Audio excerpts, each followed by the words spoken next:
नमस्कार मित्रांनो, आज 13 मे आणि आजच्या भागात आपण पाहणार आहोत त्या मनस्विनीने स्वतःच्या आईचा म्हणजे नंदाचा जीव घेण्याचा प्रयत्न केलाय, पण मित्रांनो ती पूर्णपणे अयशस्वी झाली आहे. कारण आपल्यालाही माहिती आहे की नंदा शेवटी या सरकारचीच आई आणि तिच्याचमुळे ही मनस्विनी म्हणजे ही सरकार अशी झाली आहे. तर मित्रांनो ही नंदा सखीला ती भजी खायला देते आणि बघूया मित्रांनो पुढे काय होतं. त्याचबरोबर सखी कान्हाला भेटायला जेलमध्ये जाणार आहे, त्याच्यासाठी डब्बा सुद्धा नेणार आहे. तर बघूया मित्रांनो कसं काय झालं ते. व्हिडिओच्या शेवटपर्यंत बनून राहा. मित्रांनो आजचा भाग सुद्धा अर्ध्या तासाचा आहे, तर जे चॅनलवर नवीन असतील त्यांनी चॅनलला पटकन सबस्क्राईब करा. तर मित्रांनो आजचा भाग सुरू होतो. मीनाक्षी किचनमध्ये काम करत असते. ही मनस्विनी आता तिथे जाते किचनमध्ये. आता तिला बघून मीनाक्षी म्हणते, वहिनी काही हवं होतं का? भूक लागली असेल, नाश्ता वाढू का? त्यावर आता ही मनस्विनी म्हणते, अगं नाही ग, नंतर खाईल मी काहीतरी, नाहीतर लवकर जेवण घेईल. तू काही खाल्लंयस का? त्यावर मीनाक्षी सांगते, नाही नाही माझा उपवास आहे ना. त्यानंतर मीनाक्षी मनस्विनीला विचारते, मावशींसाठी काही वाढून देऊ का? त्यावर मनस्विनी लगेच सांगते, हो.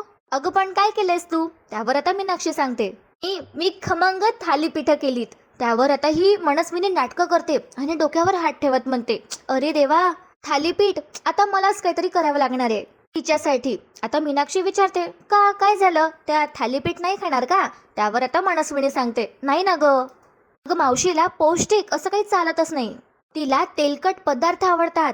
आता मी लहानपणापासून बघते ना, काय बोलणार त्यांना. पण आता मीनाक्षी विचारतच पडते आणि मनस्विनीला म्हणते, मग आता त्यांच्यासाठी काय नाश्ता करायचा? त्यावर ही मनस्विनी सांगते, अगं भजी कर, भजी तिला खूप आवडतात. आणि तसंही मीनू तू खूप छान भजी करतेस. तर ऐका मित्रांनो त्यावर काय होतं. ही मीनाक्षी म्हणते मनस्विनीला, काय वहिनी तुम्हीच तर शिकवलीत ना. आता ही मनस्विनी, त्यावर ही मनस्विनी म्हणते, मी कधी शिकवली तुला भजी? आता मीनाक्षीला थोडी शंका येते आणि मीनाक्षी आश्चर्यानेच पाहू लागते या मनस्विनीकडे. आता मनस्विनीच्या लक्षात येतं आणि मनस्विनी लगेच म्हणते, अरे हो ग, मीच शिकवली भजी नाही का. आणि इमोशनल व्हायचं नाटक करत ही मनस्विनी मीनाक्षीला म्हणते, ग हल्ली गोष्टी लक्षातच राहत नाही, मनावर इतके आघात झालेत ना, सगळं विसरायला होतं. त्यावर आता मीनाक्षी म्हणते, वहिनी असू द्या, मी समजू शकते. बरं मी भजीसाठी बेसन भिजवायला घेऊ का? त्यावर आता ही मनस्विनी मान डोलावते आणि म्हणते, हो हो घे ना. मीनाक्षी आता भजी बनवत असते आणि ही मनस्विनी चुपचाप उभी राहून तिथे बघत असते सगळं. आता मीनाक्षीचं बेसन भिजवून झालं असतं. आता मीनाक्षी विचारते मनस्विनीला, मी बटाट्याची करू का भजी? त्यावर ही मनस्विनी म्हणते, हो हो कर ना. आता ही मीनाक्षी बटाटे घ्यायला जाणार तितक्यात ही मनस्विनी तिने लपवलेलं विष बाहेर काढते आणि पूर्णच्या पूर्ण त्या भजींमध्ये टाकून देते आणि व्यवस्थितपणे मिक्स करून देते आणि पटकनच स्वतःच्या पडद्याच्या आड ही पॉयझनची बॉटल लपवते. आता मीनाक्षी येते बटाटे घेऊन. ही मनस्विनी मनातल्या मनात खूपच आनंदी होते. तिला वाटत असतं तिचा प्लॅन आता सक्सेसफुल होणार. आता ही मनस्विनी मीनाक्षीकडे बघते आणि मनात म्हणते, कर भजी कर आणि दे तिला खायला. भजी तिच्या आयुष्याची शेवटची भजी असणार आहे. गुड बाय म्हातारे. तर ही मनस्विनी स्वतःच्या जन्मदात्या आईला मारायला निघाली आहे. असो इथे आता सीन शिफ्ट होतो आणि सखीने सगळं सांगितलंय या नंदाला. सखी आता नंदाला सांगत असते की कान्हाने सरकारच्या वाढदिवसाच्या दिवशी सगळ्यांसमोर सिद्ध केलं की आमच्या घरात इतकी वर्ष जी माझी आई म्हणून वावरतीये ती खरं तर माझी आई नाहीच आहे, तर ती मनस्विनी मावशी आहे. आता ही नंदा सगळं गपचूप ऐकत असते आणि हिच्या लक्षात येतं की कान्हा खूपच हुशार आहे आणि तसं ती मनस्विनीला वॉर्निंग सुद्धा देते समोर. असो आता इथे काय होतं, ही नंदा सखीचं सगळं ऐकून घेते आणि म्हणते, बाप रे, हे कोडं कसं उलगडलं ग? त्यावर आता सखी पुढे सांगते, हाच प्रश्न सगळ्यांना पडला होता. मग पुढचे जे 4 दिवस होते मी दोघींची पण परीक्षा घेतली आणि शेवटच्या दिवशी कान्हाने गुलाल उधळून सरकारचा खरा चेहरा सगळ्यांसमोर आणला. नंदा विचारते, आता मग काय झालं? सखी सांगते, मग काय, सरकारला सगळ्यांसमोर घराबाहेर हाकलण्यात आलं. त्यावर आता ही नंदा सखीला म्हणते, वाग बाई, काय हुशार मुलगा आहे हा कान्हा, आणि धाडसी पण तसाच, आणि त्यानं पुण्याचं काम पण केलं. आई आणि मुलीची भेट घडवून दिली त्याने. आता यावर सखी कॅज्युअलिस्ट म्हणते, बरोबर आहे, दिली खरी, पण काय उपयोग? आईने सुद्धा त्या कान्हाला एक्सपोज केलंच आणि तो सुद्धा शेवटी सरकारसारखाच खोटारडा निघाला. आईने सगळ्यांसमोर सिद्ध केलं की कान्हा फक्त आणि फक्त पैशांसाठी, प्रॉपर्टीसाठी माझ्या आयुष्यात आला होता. आणि हो, त्याचं खरं नाव कान्हा नव्हतंच, तर त्याचं खरं नाव कबीर किर्लोस्कर होतं. त्याने माझ्याकडून मला फसवून प्रॉपर्टी पेपर्सवर सह्या तर घेतल्याच, पण त्याने या घरातल्यांची सगळ्यांची फसवणूक सुद्धा केली. त्यावर आता ही नंदा म्हणते सखीला, बाई ग, म्हणून रुसली का ग त्याच्यावर तू? असं आहे तर आत्ता मला सगळा मामला कळला. म्हणजे तू अजून तुझ्या आईच्या नावावरती समद काही केलं नाहीस ना ग? आता ही नंदा मुद्दामच सखीला हा प्रश्न विचारते. त्यावर सखी म्हणते, नाही अजून नाही केलेत, पण या महिन्याच्या शेवटी मी सगळं काही माझ्या आईच्या नावाने करणार आहे. आता ही नंदा विचारातच पडते. तितक्या तिथे आता मीनाक्षी येते, विष टाकलेली भजी घेऊन. मीनाक्षीच्या हाती आता भज्यांची प्लेट असते आणि ती नंदा मावशीला म्हणते, हे घ्या मावशी, भजी खाऊन घ्या, आवडतात ना खूप तुम्हाला? त्यावर आता ही नंदा लगेच म्हणते, ऐ ग बाई वावा, ग काय घमघमाट सुटलाय. आता नंदा ही प्लेट स्वतःच्या हाती घेते आणि अचानक डाऊट येतो आणि ती मीनाक्षीला म्हणते, अगं मीनाक्षी, तुला कसं ग माहिती मला भजी आवडतात ते? त्यावर आता मीनाक्षी म्हणते, अर्थात मला तुमच्या भाचीने सांगितलं. आता नंदाच्या सगळं लक्षात येतं. त्यावर आता ही मीनाक्षी म्हणते, बरं आता गरमागरम भजी खाऊन घ्या आणि मला सांगा कशी झाली आहेत भजी. आणि बघा मित्रांनो, ही नंदा काय करते, ही नंदा आधी त्या भजींकडे बघते आणि म्हणते, भजी तर एकदम मस्त दिसतायत, दिसायला एकदम कडक आणि मस्त दिसतायत, पण काय ग, कसलं काय? माझ्या जिभेला आहे की नाही गरम गरम असं काही चालतच नाही, सगळं कसं थंड थंड थंड थंडच लागतंय. पण मीनाक्षी तू काळजी करू नकोस, ही भजी थंडी झाली की नाही मग मी खाऊन बघते आणि तुला सांगण हा. त्यावर आता ही मीनाक्षी मान डोलावते आणि ही नंदा पटकन तिच्या पॉकेटमधून 50 रुपये काढते आणि मीनाक्षीला देते आणि म्हणते, घे ग. मीनाक्षी म्हणते, नको नको, कशाला? त्यावर आता ही नंदा इन्सिस्ट करते आणि म्हणते, घे ग. मीनाक्षीच्या हाती ते पैसे ठेवत ही नंदा म्हणते, आलेल्या लक्ष्मीला नाही म्हणायचं नाही. आणि बघा ही काय म्हणते, मोठ्या माणसाने प्रेमाने जरी विष दिलं ना तरी त्याला नाही म्हणायचं नाही, लहानाने ते घ्यायचंच असते. त्यावर आता ही मीनाक्षी स्माइल करते आणि म्हणते, बरं थंड झाली भजी की खाऊन घ्या आणि नक्की सांगा हा कशी झाली तर. असं म्हणत मीनाक्षी निघून जाते आणि ही नंदा बरोबर अशी दाराकडे अशी लक्ष ठेवते. तिला समजतं की तिथे आता तिची मुलगी म्हणजे मनस्विनी आली आहे आणि लपून सगळं बघत आहे. आणि म्हणूनच मुद्दाम बघा नंदा काय करते. नंदा सखीला म्हणते, ये ग बस माझ्या जवळ, तुला पण आवडतात ना गरम गरम भजी? सखी तर आधी म्हणते, मावशी आजी तुमच्यासाठी हाकुणे बनवली आहेत ना, मग तुम्हीच खा. त्यावर आता ही नंदा मुद्दामच म्हणते सखीला, नाही ग घे तू पण खा. आता मनस्विनी घाबरायला लागते, कारण सखी जर गेली तर या मनस्विनीला रस्त्यावर यावं लागेल, भीक मागावं लागेल. असं तर आता सखी म्हणते, नाही नाही नको ना, मला खरंच नकोय. त्यावर नंदा म्हणते, अगं बाई तू तेजुडीची पोर आहे ना, म्हणजे तू माझी नाथ आणि मी तुझी आजी, चल मग मी आहे ना तुला फुकून फुकून भरवते. आता सखी नाही म्हणू शकत नाही आणि नंदा स्वतःच्या हाताने आता सखीला भरवणार असते. मनस्विनी आता दारातून सगळं बघत असते की नंदा सखीला विष भरवतीये हे तिच्या लक्षात येत. लगेच मनस्विनी धावत येते आणि सखी तो भजा खाणार तितक्यात मनस्विनी नंदाचा हात झटकते आणि भजा खाली पडतो. आता नंदाला एकदम क्लिअर होतं, मनस्विनीने त्या भज्यांमध्ये काहीतरी घातलंय. आणि ही मनस्विनी नंदाला म्हणते, मावशी तू हे काय करतेस? त्यावर नंदा म्हणते, काय करतेस म्हणजे? सखीला भजी भरवतीये. त्यावर मनस्विनी म्हणते, सखीला भजी वगैरे खायला द्यायची नाहीत, अगं ते तेलकट असतं, तिच्या तब्येतीसाठी ते चांगलं नाहीये.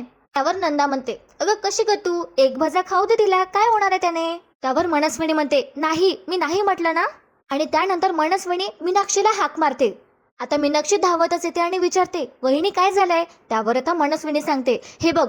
असं म्हणत ही मनस्विनी नंदाच्या हातची प्लेट घेते आणि म्हणते, हे घे ही भजी घे आणि मीनाक्षी ही भजी डस्टबिन मध्ये टाकून दे. आता सखीला सुद्धा नवलच वाटतं. सखी विचारते, अगं आई का तू ही भजी अशी टाकायला का सांगतेस? तर नंदा मस्तपैकी मजा बघत असते या मनस्विनीची. तर आता ही मनस्विनी म्हणते सखीला, अगं मावशींचं वय बघ ना, अगं या वयात तेलकट खाणं बरं नाही आहे तब्येतीसाठी. आणि ही मनस्विनी आता परत मीनाक्षीला म्हणते, मीनाक्षी पटकन जा बरं, टाकून दे. हो कढईत उरलेलं तेल असेल ना तेही वापरू नकोस, जा पटकन. आता मीनाक्षी सुद्धा विचारते, नाही नाही वहिनी काय झालंय पण? आता मावशीला आवडतात म्हणून तुम्हीच सांगितलेत ना भजी करायला, मग आता तुम्ही असं का सांगताय? त्यावर आता मनस्विनी परत म्हणते, अगं बाई तुला मीच सांगितली भजी बनवायला, आता मीच सांगतेय ना, तर नेऊन टाकून दे. आता ही मनस्विनी जाम घाबरली असते. त्यावर आता मीनाक्षी म्हणते, वहिनी पण तुम्ही कुठलीही गोष्ट जपून वापरता आणि कुठलीच गोष्ट फेकून न देणाऱ्या तुम्ही स्वतः मला असं टाकून द्यायला सांगतायत, पण खरंच मी खूप प्रेमाने केलंय हे सगळं. त्यावर ही मनस्विनी परत म्हणते, अगं हो ग बाई मला माहितीये सगळं, पण मी सांगते ना तुला, जा आणि टाकून दे. तर दे इकडे, मीच टाकते. आता सखी म्हणते, अगं आई तू असं का सांगतेस काकूला असं टाकून द्यायला? हे उलट अन्न वाया नाही गेलं पाहिजे असं तू सांगतेस ना नेहमी. तर सगळ्यांना या मनस्विनीवर शंका येते. ही मनस्विनी आता असं म्हणते, माझ्या माणसांची तब्येत खराब होण्यापेक्षा हे अन्न वाया गेलेलं मला चालेल, मी माफी मागेन साईनाथांची. आणि आता ही मनस्विनी चक्क परत मीनाक्षीला म्हणते, अगं मीनाक्षी काय आहे, मी तुझ्या पाया पडू का आता? जा ना टाकून दे ही भजी. आता शेवटी ही मीनाक्षी चालली जाते आणि या मनस्विनीच्या जीवात जीव येतो. त्यानंतर तरी सखी आता काही सोडत नाही आणि विचारते, आई काय झालंय, तू ठीक आहेस ना? त्यावर ही मनस्विनी म्हणते, अगं हो मी ठीकच आहे, मला काय झालंय? तर सखी म्हणते, मग का असं केलंस? त्यावर ही मनस्विनी म्हणते, अगं मी ठीक आहे, तू नको काळजी करूस. आणि ही मनस्विनी नंदाला म्हणते, अगं मावशी जरा ये ना माझ्या खोलीत, मला तुझ्याशी काहीतरी बोलायचंय. आता या नंदाला ऑलरेडी माहिती असतं की ही मनस्विनी काय बोलणार आहे. तर आता ही नंदा म्हणते, हो आलेच. त्यानंतर मनस्विनी सुद्धा सखीच्या खोलीतून निघून जाते आणि ह्या दोघी म्हणजे मनस्विनी आणि नंदा मनस्विनीच्या खोलीत जातात बोलण्यासाठी. इथे आता सीन शिफ्ट होतो आणि सखीचं लक्ष त्या कुर्त्याकडे जातं जे तिला कान्हाने गिफ्ट केलंय, ज्यावर सर्वीकडे सन्हा असं लिहिलं असतं. त्या कान्हाने सुद्धा हे मुद्दामच केलंय, मुद्दामच सखीला हे गिफ्ट दिलं असतं. सखी आता त्या कुर्त्याकडे जाते, बघते आणि तिला आता कान्हाची आठवण येत असते. तर बघा मित्रांनो, इथे आता सीन शिफ्ट होतो. गौतम आता पोलीस स्टेशनमध्ये गेलाय कान्हाला भेटण्यासाठी. गौतम आता पोलिसांना म्हणतो, सर मला कबीर किर्लोस्करला भेटायचं होतं, काल ज्याला तुम्ही अटक केली तोच. त्यावर आता हे पोलीस म्हणतात गौतमला, बरं पण आता मी काय करू शकतो? वर गौतम म्हणतो, म्हणजे अरे मी असं म्हटलं की मला कबीर किर्लोस्करला भेटायचंय. तर हे पोलीस म्हणतात, नाही तुम्ही त्यांना नाही भेटू शकत. गौतम विचारतो, का काय झालंय? म्हणजे तुम्ही मला तसं अडू शकत नाही, हे तसं बेकायदेशीर आहे. त्यावर हे पोलीस गौतमला म्हणतात, अरे वा काय सांगताय हो, म्हणजे हे मलाच माहिती नाही, वाह अभिनंदन. त्यावर आता गौतम म्हणतो, प्लीज मी रिक्वेस्ट करतो, मला कबीरला अर्जंटली भेटायचंय. त्यावर हे पोलीस म्हणतात, काय कटकट आहे हो तुमची, आणि तुम्ही त्यांचे लागता तरी कोण? त्यावर गौतम सांगतो, मी त्यांचा काका आहे. आता हे पोलीस गौतमकडे त्याचा आयडी कार्ड मागतात. पोलीस आता गौतमचा आयडी कार्ड चेक करतो आणि चेक करून म्हणतात, काय नक्की ना?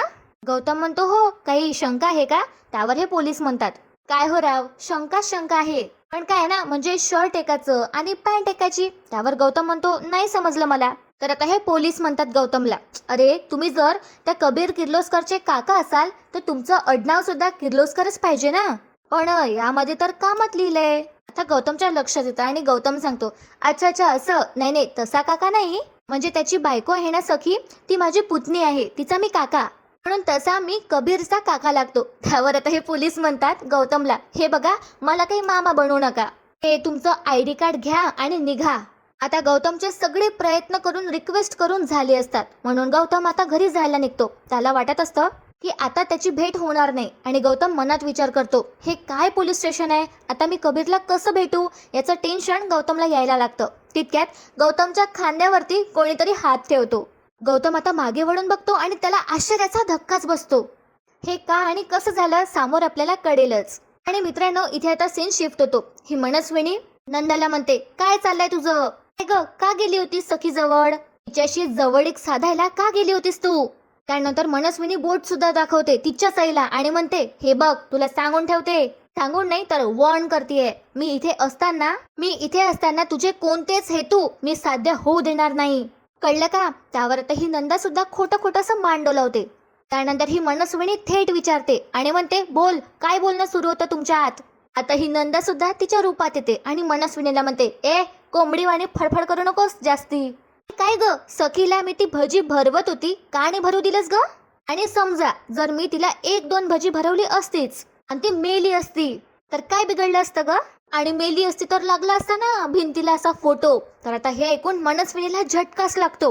पुढे आता नंदा म्हणते, ते घातला असता त्या सखीच्या फोटोवरती हार, हे तू मनस्विनी रस्त्याच्या कडेला नाहीतर देवळा बाहेर भीक मागत बसली असतीस ना बिचारी. त्यानंतर नंदा मनस्विनीला धमकावत म्हणते, असं म्हणते ती, ए मी तुला जन्म दिलाय, मी तुझी नस ओळखते, पेड्याची जत्रा मेली ती कोण गती, मीनाक्षी फिनाक्षी खिनाक्षी गती म्हणते कशी, तुमच्यासाठी मला भजी करायला सांगितलेत. भजी तेव्हाच ओळखलं ग मी. काय ग ए मनस्विनी, शेवटी सापाची जात ना ग तू, डसल्या बिगर राहायची नाहीस. त्यावर आता ही मनस्विनी म्हणते तिच्या साईला, आणि तू सापाचा बाप.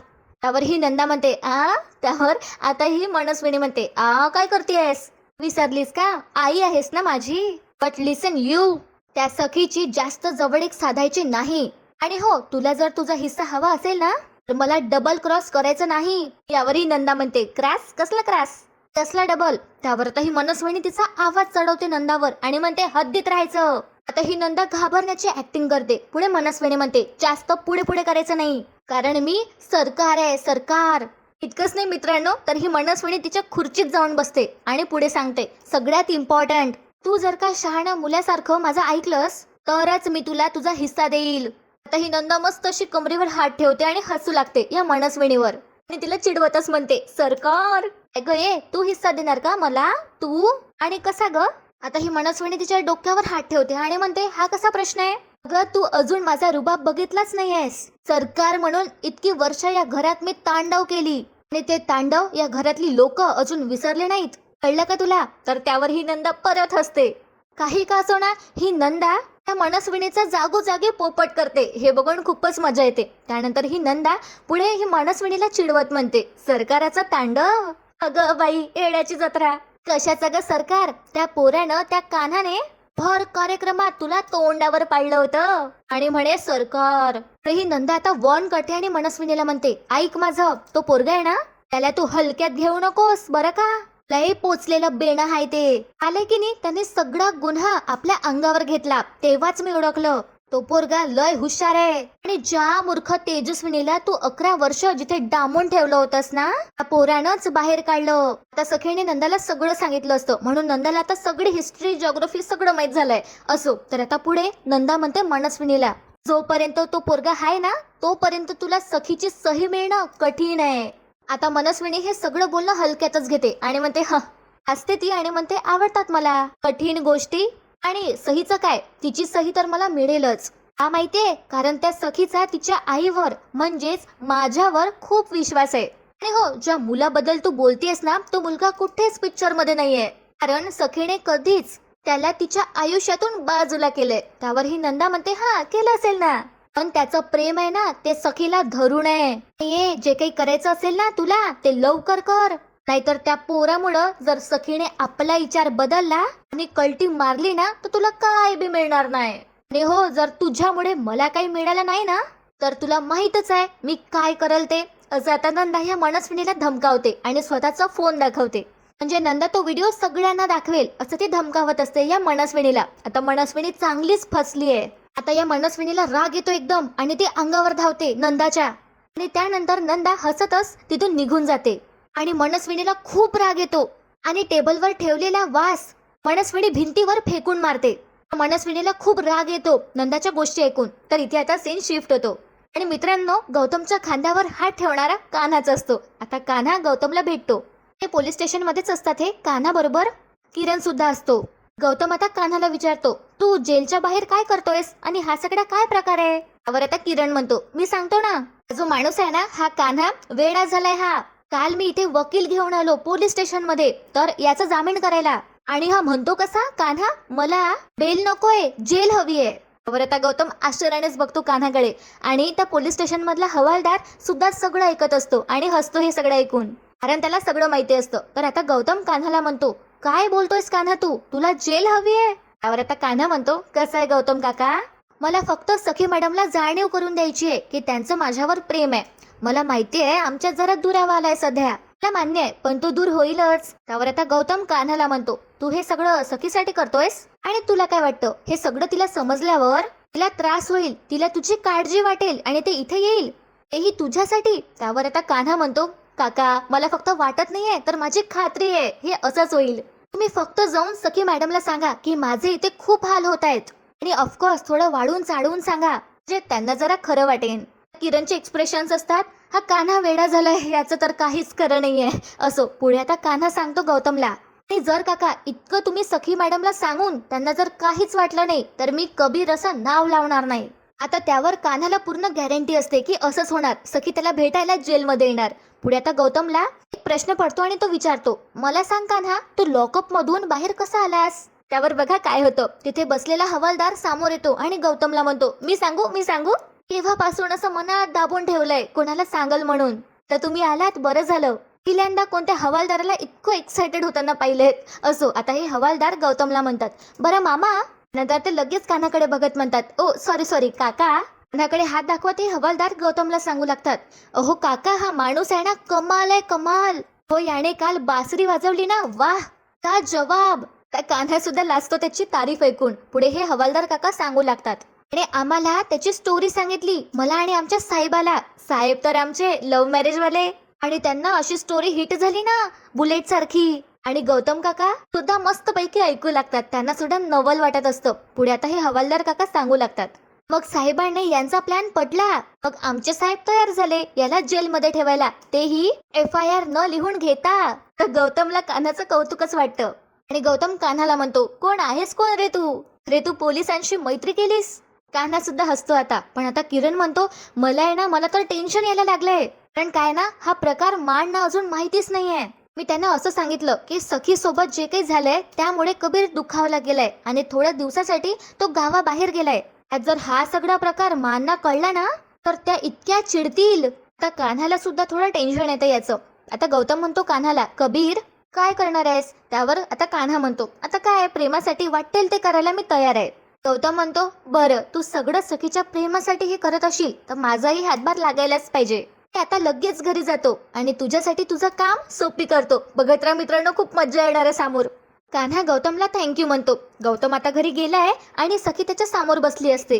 आणि त्यानंतर गौतम सखीला एकदम सांगू लागतो, कुठल्या कातडीचा बनलाय तो कबीर काय माहिती. म्हणजे एवढा मार खाऊन तो जिवंत कसा राहू शकतो? ते कुत्र्यासारखं तुडवलंय त्याला.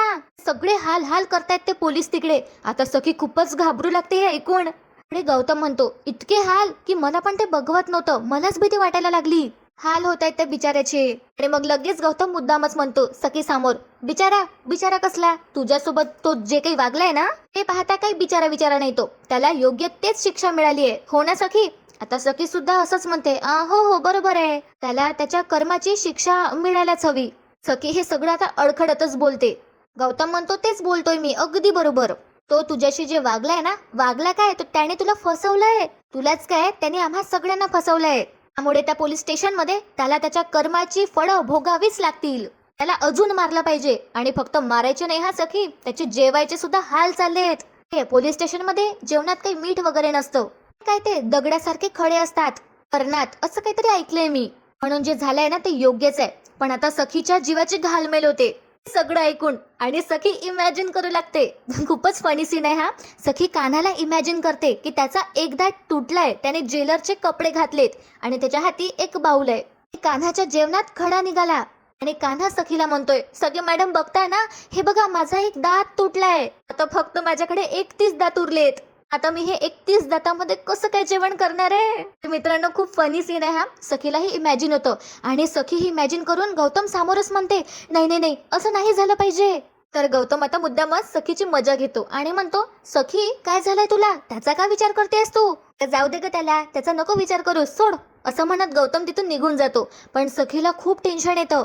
सखी स्वतःला म्हणते, कान्हाचे खरंच इतके हाल होत असतील का? नाही, तो कसाही असला तरी जेवणाचे हाल व्हायला नकोत. आणि थोडा विचार केल्यानंतर सखी आता कान्हासाठी बटाट्याची भाजी बनवायला घेते. खूप प्रेमाने सखी कान्हासाठी आता बटाट्याची भाजी बनवत असते. तिने सगळं टाकलं असतं त्यामध्ये छान.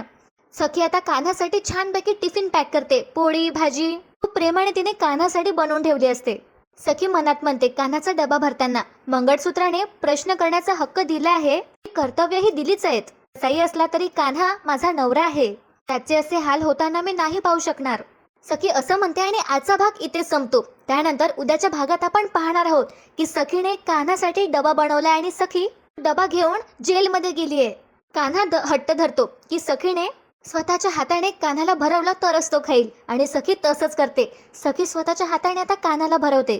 आणि दुसरीकडे ही नंदा मनस्विनीला भडकावत असते आणि म्हणते, ती सखी डबा बनवून घेऊन गेली जेलात त्या कान्हासाठी, उद्या त्याला जेलातून बाहेर काढण आणि सगळं त्याच्या नावावर करून टाकण. आता हे ऐकून मनस्विनी नंदाचा गडास धरते. अरे नंदा तिला असं म्हणते, मला जर माझा हिस्सा मिळाला नाही तर मीच तुला त्या जेलात टाकण. तर बघूया मित्रांनो. तर मित्रांनो, आजचा भाग खूपच लांब होता, पण तुम्हाला कसा वाटला कमेंट करून मला नक्की कळवा. व्हिडिओला लाईक करा, चॅनलला सबस्क्राईब करा आणि इतका पेशन्स ठेवण्यासाठी, शेवटपर्यंत बनून राहण्यासाठी खूप खूप धन्यवाद.